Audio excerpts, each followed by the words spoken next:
সিরাতুন নবী সম্পর্কে দুই একটা কথা আমি আপনাদের খেদমতে তুলে ধরতে চাই। অতীতে যে কয়েক বছর এই মাঠে সিরাত সম্মেলন হয়েছিল, তখনও আমি আপনাদেরকে সিরাতুন নবী কথাটার অর্থ বিস্তারিতভাবে বলে দিয়েছি। আমাদের মহানবী মুহাম্মদুর রাসূলুল্লাহ সাল্লাল্লাহু আলাইহি ওয়াসাল্লামের 63 বছরের পবিত্র জীবন ইতিহাসকে সিরাতুন নবী বলা হয়। অতীতের সমাবেশগুলিতে এই মাঠে আমি বলেছি সিরাত শব্দের আবিধানিক অর্থ হলো অবস্থা, আর পরিভাষাগতভাবে কারো সিরাত বলতে তার জীবনের যাবতীয় অবস্থা অর্থাৎ জীবন ইতিহাস বোঝানো। আর নবী শব্দটি আরবিতে দুভাবে ব্যবহৃত, একটা হলো নবী আর একটা হলো আন-নবী। আরটি মিডিয়া সেন্টার, দেশ ও ইসলামের কথা বলে। সিরাতুন নবী শব্দটি গঠিত। নবী বলতে যে কোনো নবীকে বোঝায়, আর আন-নবী বলতে শুধু আমাদের মহানবীকে বোঝায়। কাজেই সিরাত শব্দের সাথে আন-নবী শব্দের সন্ধি হয়ে যে সিরাতুন নবী শব্দটি গঠিত হয়েছে, এর অর্থ হলো আমাদের মহানবী মুহাম্মদুর রাসূলুল্লাহ সাল্লাল্লাহু আলাইহি ওয়াসাল্লামের 63 বছরের পবিত্র জীবন ইতিহাস।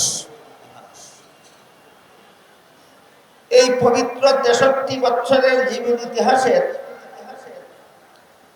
কিছু অংশ আছে যা শুধু আলোচনা করা যায়, আমল করা যায় না, পালন করা যায় না।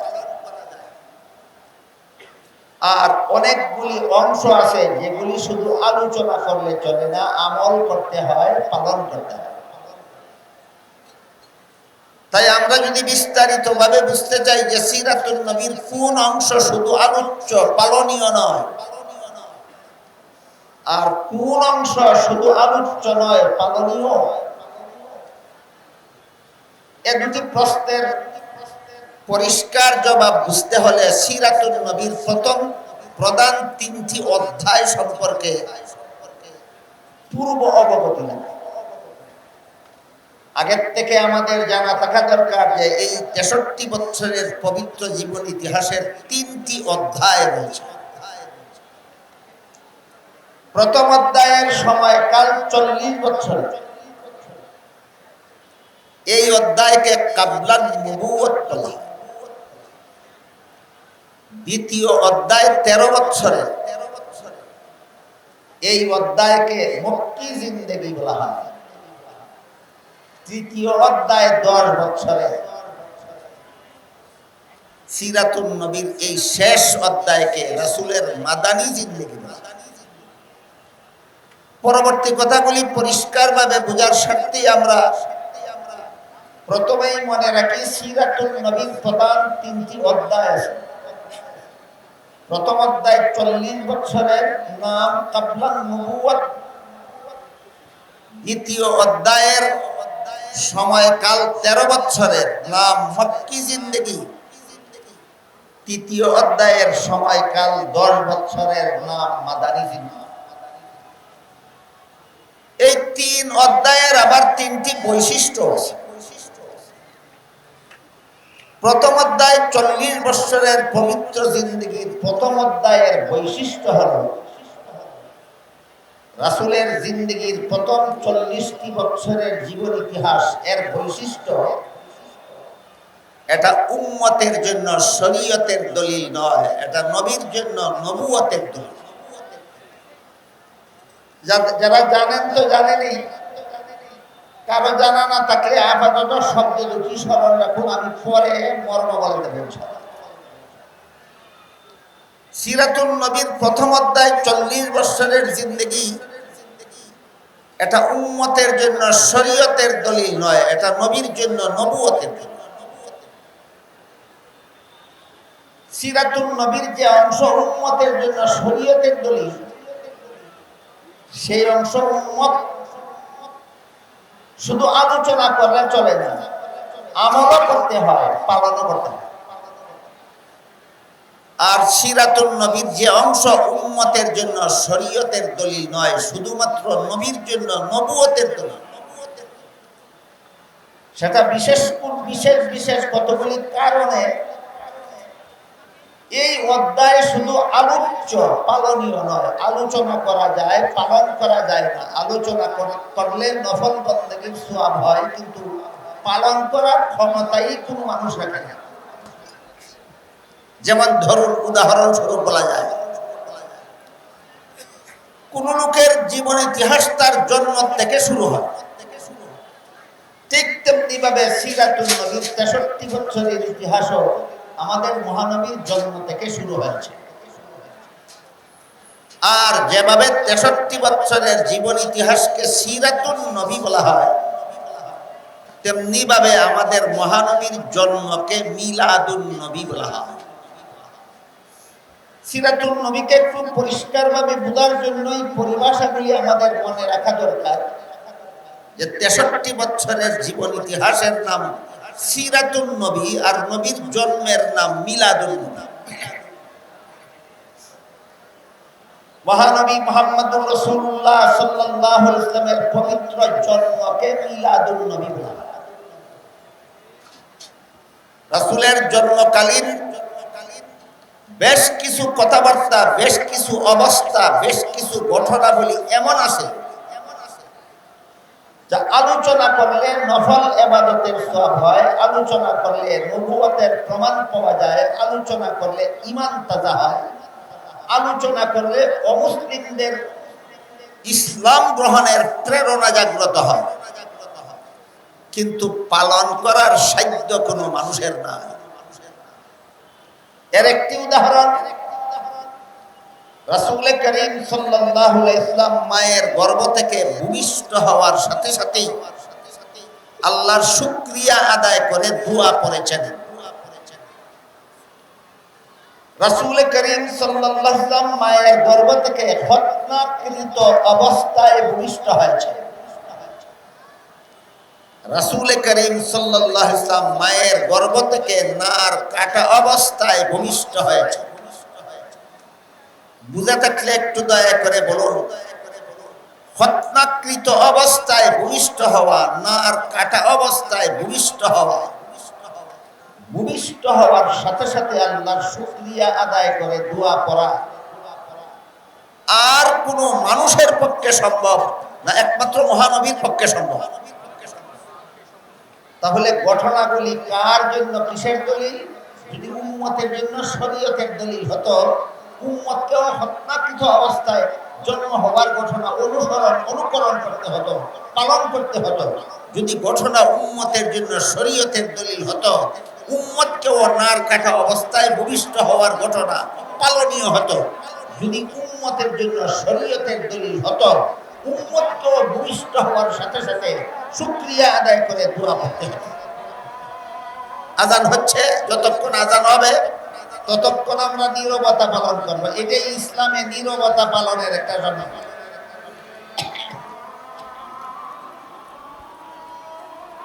চুপচাপ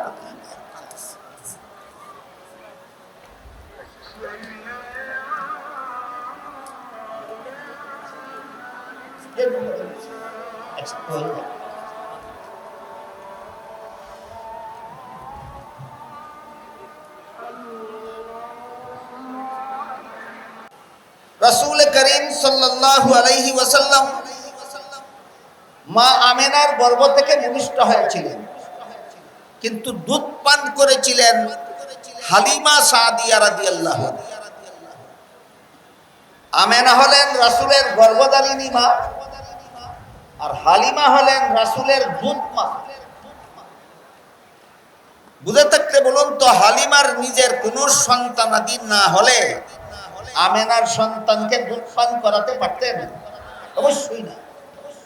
হালিমার নিজেরও একটা দুধ পানকারী শিশু ছেলে ছিল, এই জন্য হালিমা নিজের ছেলেকেও দুধ পান করাতেন, আমেনার ছেলেকেও দুধ পান করাতেন। এবার বলুন তো, তাহলে হালিমার দুধ পানকারী শিশু কতজন? 2 জন। এজন্য রাসূল করিম সাল্লাল্লাহু আলাইহি ওয়াসাল্লাম হালিমার 1 স্তনের দুধ নিজে পান করতেন, অপর স্তনের দুধ নিজের দুধ ভাইয়ের জন্য রেখে দিত। কুলের শিশু থাকাকালে এত বড় ইনসাফ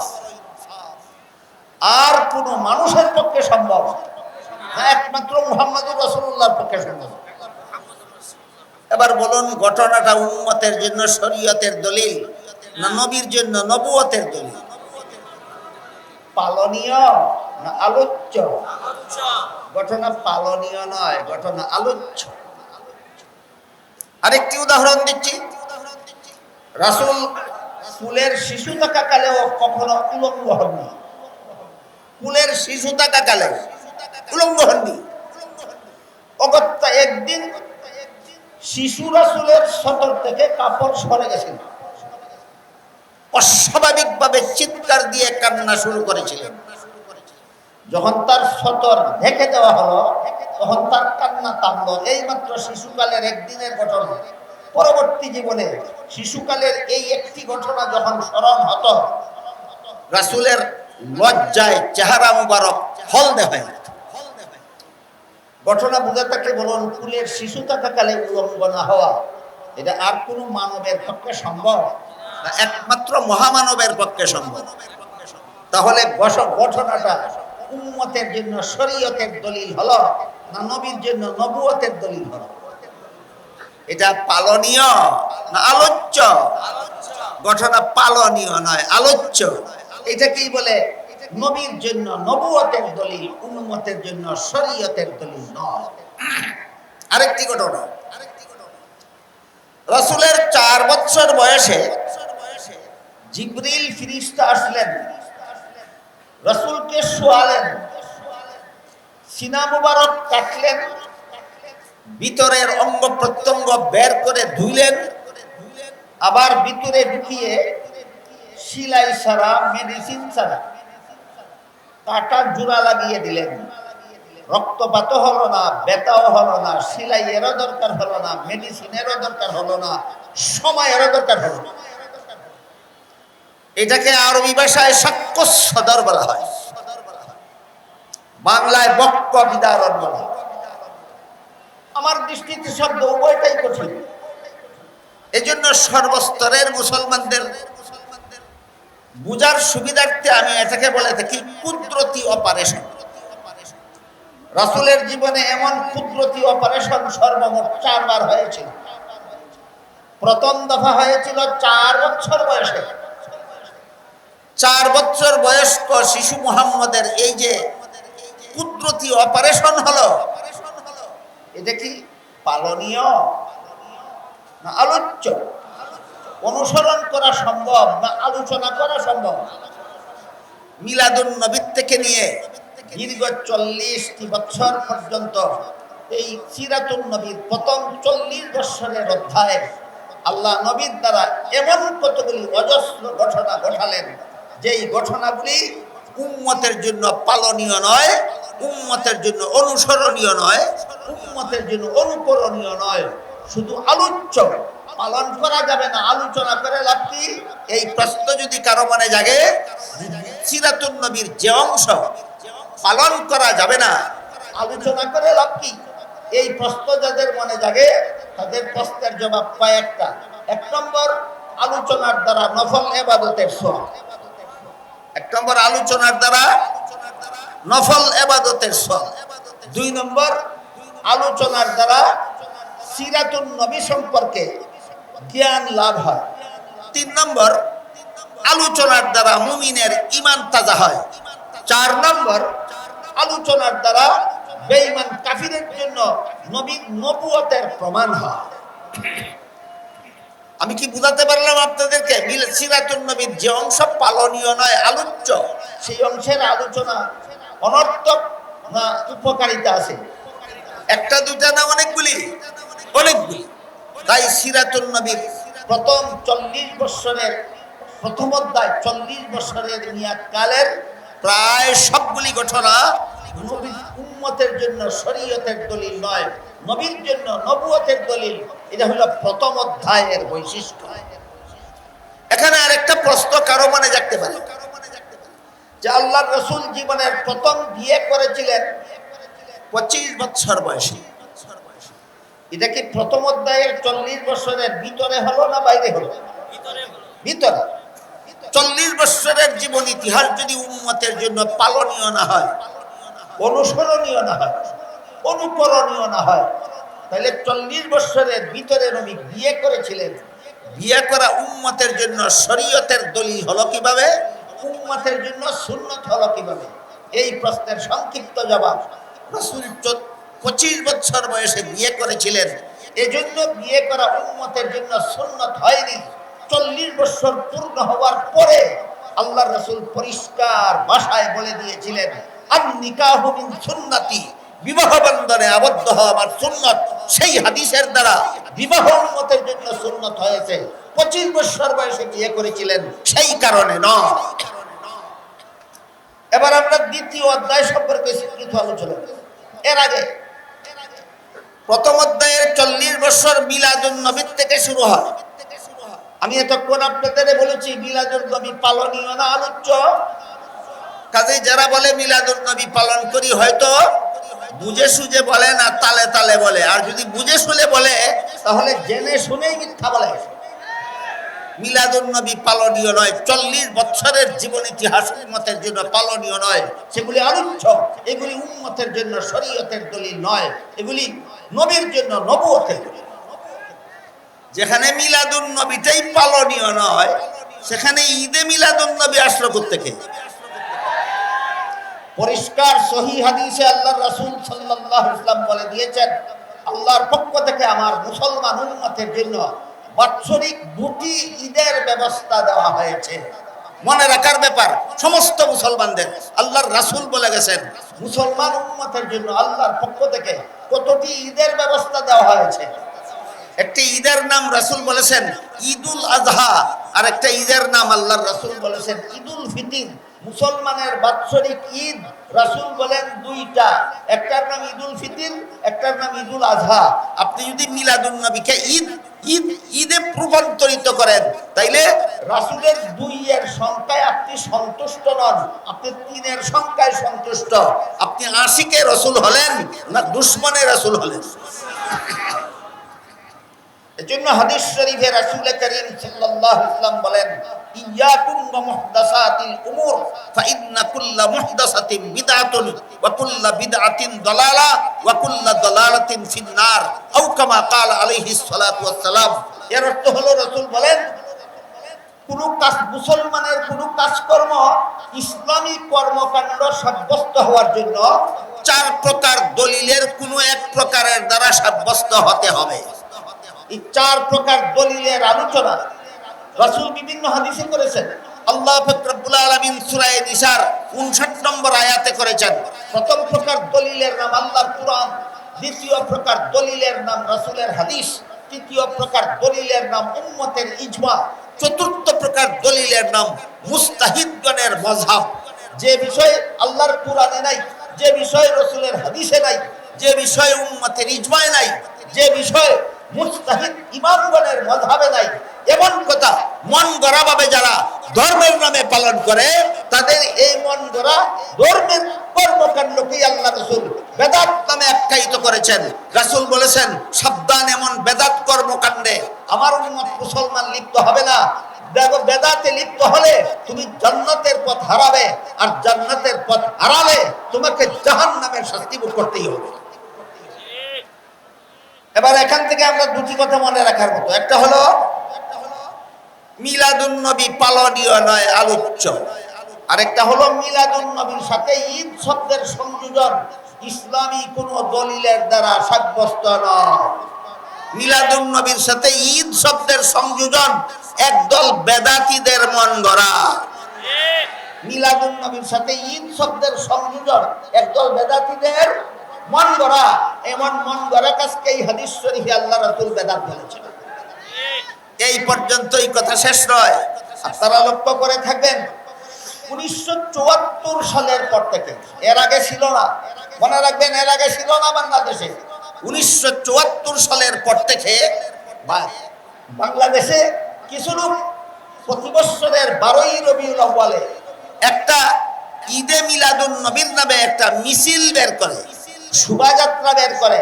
এই শোভাযাত্রাকে তাদের ভাষায় বলে জশ্নে জুলুসে ঈদে মিলাদুন্নবী। তাদের ভাষায় এই শোভাযাত্রার নাম জশ্নে জুলুসে ঈদে মিলাদুন্নবী। সেই শোভাযাত্রায় যে সমস্ত স্লোগান দেওয়া হয়, এর মধ্যে একটি স্লোগানে বলা হয় জিন্দা নবীর আগমন, শুভেচ্ছা স্বাগতম। কি বলা হয়? জিন্দা নবীর আগমন, শুভেচ্ছা স্বাগতম। আমি জিজ্ঞেস করি, জিন্দা নবী বলতে তুমি কি বুঝালে? জিন্দা নবী বলতে যদি তুমি বুঝাও যে দাফন করার পর থেকে নবী জিন্দা, এটা হাদিসের দ্বারা প্রমাণিত। হাদিস শরীফে আল্লাহ রাসূল বলেছেন আল আম্বিয়াউ আহইয়াউন ফি কুবুরিহিম, নবীগণকে দাফন করার পরে তারা জীবিত হয়ে যান, জীবিত হয়ে রওজা শরীফের ভিতরে থাকে। তাহলে তুমি যদি জিন্দা নবী বলতে বুঝাও যে দাফনের পর থেকে জিন্দা, তাহলে আগমন কোথায় পাইলা? যে হাদিসে আছে আল্লাহ রাসূল বলেছেন দাফনের পরে নবী জিন্দা, সেই হাদিসে আছে আগমন না, রওজা শরীফে অবস্থান। বলুন, যে হাদিসে নবীকে জিন্দা বলা হয়েছে, সেই হাদিসে নবীকে কোন মিছিলে আগমন করেন বলা হয়েছে না রওজা শরীফে অবস্থান করেন বলা হয়েছে? তাহলে স্লোগানটা হাদিস সাপেক্ষ না হাদিস বিরোধী?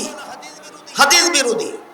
আর যদি বলো আমরা জিন্দা নবী বলতে বুঝিয়েছি যে নবী চিরকাল জিন্দা, অতীতেও নবীর কোনোদিন মরণ হয়নি, ভবিষ্যতেও কোনোদিন মরণ হবে না, তাহলে এই স্লোগান নিঃসন্দেহে কুফরি। এই স্লোগান নিঃসন্দেহে কুফরি। কারণ আল্লাহ পবিত্র কোরআনে আমাদের মহানবীকে সম্বোধন করে বলেন ইন্নাকা মাইয়িতুন ওয়া ইন্নাহুম মাইয়িতুন। হে মুহাম্মদুর রাসূলুল্লাহ সাল্লাল্লাহু আলাইহি ওয়াসাল্লাম, নিশ্চয়ই আপনি মরণশীল, নিশ্চয়ই আপনি মরণশীল। বহু বলুন কোরআনে আল্লাহ আমাদের নবীকে মরণশীল বলেছেন কিনা? তাহলে আল্লাহ বলেন মরণশীল, তুমি বলো চিরঞ্জীব। তোমার স্লোগান কোরআনের পক্ষে না বিরুদ্ধে? তোমার স্লোগান আল্লাহর পক্ষে না বিরুদ্ধে? জমানার অবস্থা এমন ধারণ করেছে, এইভাবে যারা প্রকাশ্যে আল্লাহর বিরুদ্ধে স্লোগান দেয়, আল্লাহর কোরআনের বিরুদ্ধে স্লোগান দেয়, নবীর বিরুদ্ধে স্লোগান দেয়, নবীর হাদিসের বিরুদ্ধে স্লোগান দেয়, এরা নিজেদেরকে নিজেরা ভুয়া সুন্নি নামে প্রচার করে। এরা আসল সুন্নি নয়, সুন্নি নামের ধোঁকাবাজ। বুঝে থাকলে বলুন, কোরআন বিরোধী স্লোগান যারা দেয়, আল্লাহ বিরোধী স্লোগান যারা দেয়, হাদিস বিরোধী স্লোগান যারা দেয়, রাসূল বিরোধী স্লোগান যারা দেয়, সত্যই আশিকে রাসূল না আশিকে রাসূলের শব্দাবরণে ধোঁকাবাজ। এরা আসলেই সুন্নি নয়, এরা সুন্নি নামের ধোঁকাবাজ। এই হলো সিরাতুন নবীর প্রথম অধ্যায় সম্পর্কে কিঞ্চিত আলোচনা। এবার সিরাতুন নবীর দ্বিতীয় অধ্যায়। প্রথম অধ্যায়ের সমাপ্তিতে রাসূল করিম সাল্লাল্লাহু আলাইহি ওয়াসাল্লামের কাছে কোরআন নাযিল শুরু হলো। 40 বছর পূর্ণ হওয়ার পর রাসূলের কাছে কোরআন নাযিল শুরু হলো। কোরআন নাযিল শুরু হলো। দীর্ঘ 23 বছরে 30 পারা কোরআন নাযিল হয়েছে।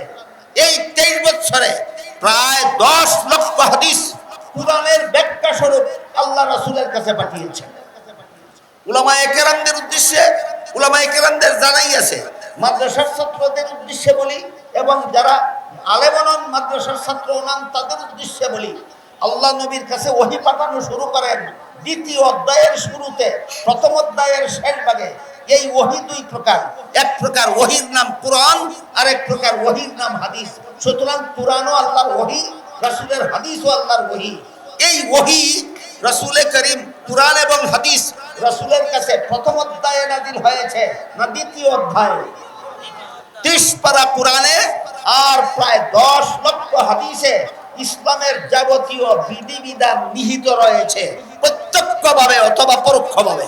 30 পারা কোরআনে আর 10 লক্ষ হাদিসে প্রত্যক্ষভাবে অথবা পরোক্ষভাবে ইসলামের যাবতীয় বিধিবিধান বলুন কোথায় আছে? কোরআনে আর হাদিসে আছে। কোরআন হাদিসের বাইরে ইসলামের কোনো বিধিবিধান নাই। এই কোরআন জন্মের দিনে নাযিল হয়েছিল না সিরাতুন নবীর শেষ ভাগে? কোরআন নবীর জন্মের দিন নাজিল শুরু হয়েছিল না সিরাতুন নবীর শেষ ভাগে? সিরাতুন নবীর শেষ ভাগে। কাজেই 30 পারা কোরআনের সম্পর্ক মিলাদুন নবীর সাথে নয়, 30 পারা কোরআনের সম্পর্ক সিরাতুন নবীর সাথে, রাসূলের 10 লক্ষ হাদিসের সম্পর্ক